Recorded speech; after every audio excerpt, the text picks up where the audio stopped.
Hai anak-anak hebat.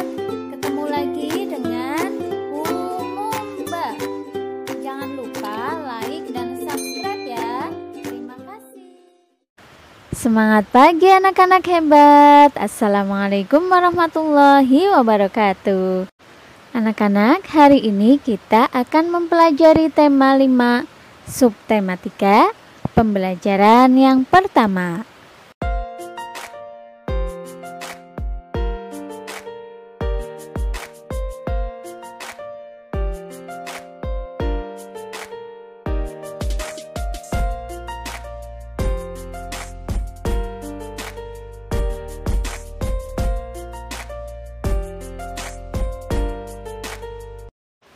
Anak-anak hebat, tahukah kamu bahwa banyak pelaku usaha menghasilkan berbagai produk bernilai jual dari benda-benda yang tidak terpakai? Salah satu contohnya adalah dari bunga kering. Ternyata bunga kering tidak sekadar menumpuk menjadi sampah. Ibu Made, seorang pelaku wirausaha, memanfaatkan bunga kering menjadi aneka produk pewangi. Mari kita baca bersama-sama teks berikut ini. Kreativitas yang membuahkan hasil. Rangkaian bunga kering buatan Ibu Made Yuliani memenuhi etalase di rumahnya. Indah dipandang dengan aroma semerbak memenuhi ruangan. Ibu Made Yuliani adalah seorang tokoh wirausaha Bali yang memulai usahanya dengan mengumpulkan bunga-bunga kering yang berjatuhan di sekitar tempat tinggalnya di Pulau Dewata. Berawal dari rangkaian bunga kering, usahanya kini berkembang pesat dan menghasilkan aneka produk pewangi, sabun alami, pelembab tubuh, serta pewangi ruangan diramu dan dibuatnya dari beragam jenis buah dan tanaman. Kreativitas sangat penting dalam usaha ini, ujar Bu Made. Bunga-bunga kering yang awalnya tampak tidak menarik, dirangkai kembali menjadi karya seni yang memiliki nilai jual, lanjut Bu Made lagi.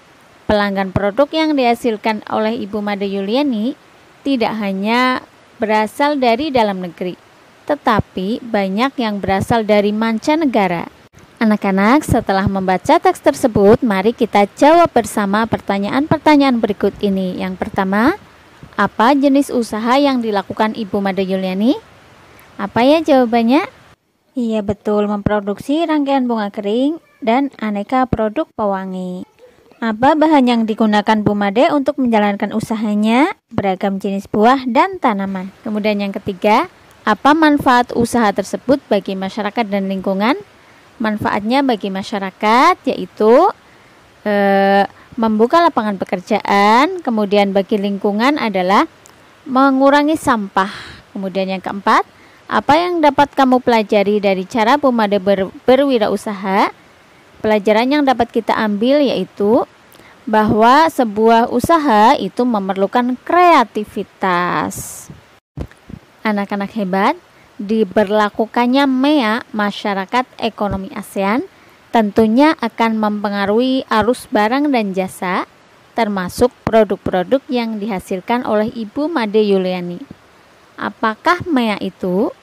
Bagaimana MEA memengaruhi kehidupan kita?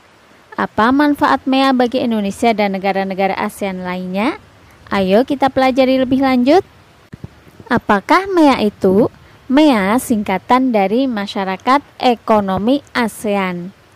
Para pemimpin ASEAN sepakat memberlakukan pasar tunggal di kawasan Asia Tenggara pada akhir 2015 agar daya saing ASEAN meningkat dan untuk menarik investasi asing. Penanaman modal asing di wilayah ASEAN sangat dibutuhkan untuk meningkatkan lapangan pekerjaan dan meningkatkan kesejahteraan. Pembentukan MEA nantinya memungkinkan satu negara menjual barang dan jasa dengan mudah ke negara-negara lain di seluruh Asia Tenggara, sehingga kompetisi akan semakin ketat. Bagaimana MEA mempengaruhi kita? MEA tidak hanya membuka arus perdagangan barang atau jasa, tetapi juga pasar tenaga kerja profesional seperti dokter, pengacara, akuntan, dan lainnya. Dengan diterapkannya MEA, peluang tenaga kerja asing untuk mengisi berbagai jabatan serta profesi di Indonesia akan semakin terbuka. Begitu pula sebaliknya, tenaga kerja Indonesia juga mempunyai peluang yang lebih besar untuk bekerja di negara-negara anggota ASEAN lainnya.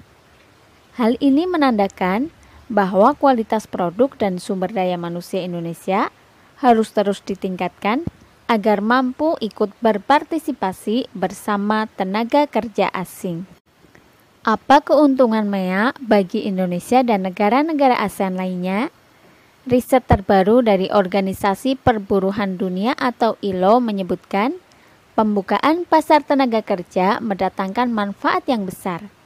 Selain dapat menciptakan jutaan lapangan pekerjaan baru, hal ini juga dapat meningkatkan kesejahteraan 600 juta orang yang hidup di Asia Tenggara.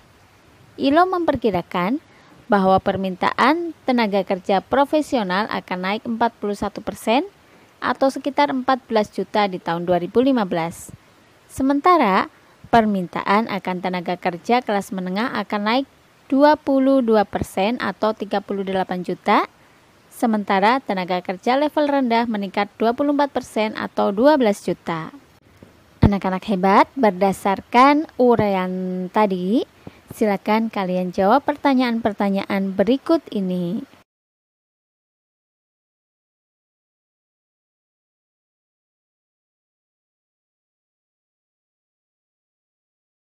MEA akan membuka peluang bagi usaha kecil dan menengah untuk berkembang. Salah satu contohnya adalah membuat cenderamata untuk wisatawan.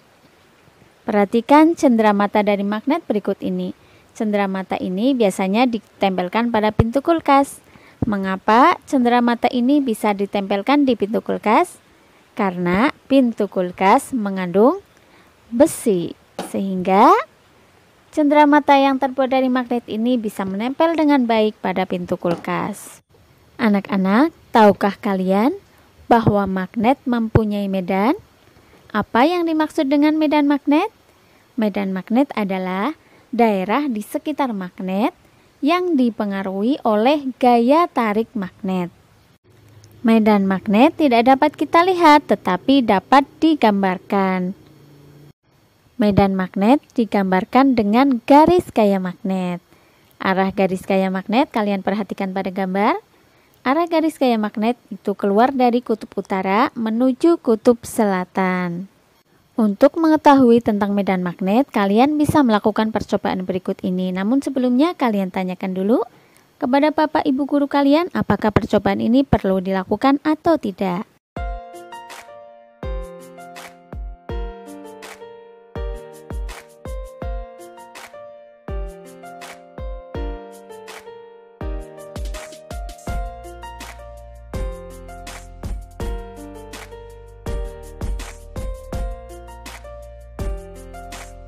Anak-anak, perdagangan di pasar bebas MEA akan meningkatkan arus barang dan jasa.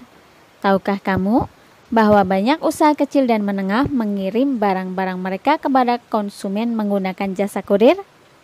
Sebelum barang dikirim kepada konsumen, biasanya penjual mengisi formulir terlebih dahulu. Setiap jasa pengiriman barang itu membuat formulir dengan data dan format yang berbeda. Ini salah satu contohnya, formulir pengiriman barang dalam negeri. Dalam formulir pengiriman barang, ada data penerima dan data pengirim, masing-masing terdiri dari nama, alamat, kode pos, dan nomor telepon.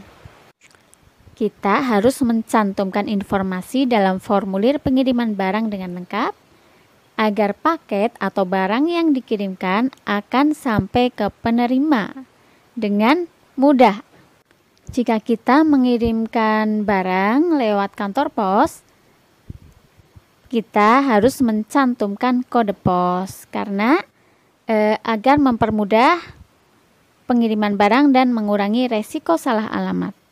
Kita juga harus mencantumkan nomor telepon pengirim dan penerima agar memudahkan komunikasi dengan jasa pengiriman atau kurir pengiriman jika ada kendala dalam pengiriman paket tersebut.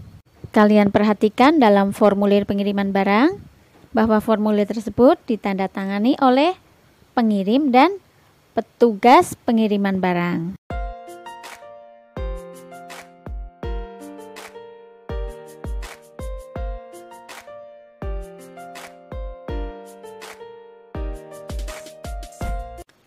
Anak-anak hebat, demikian tadi pembelajaran kita untuk hari ini. Semoga mudah dipahami dan menjadi ilmu yang bermanfaat. Sampai jumpa pada video pembelajaran berikutnya. Wassalamualaikum warahmatullahi wabarakatuh.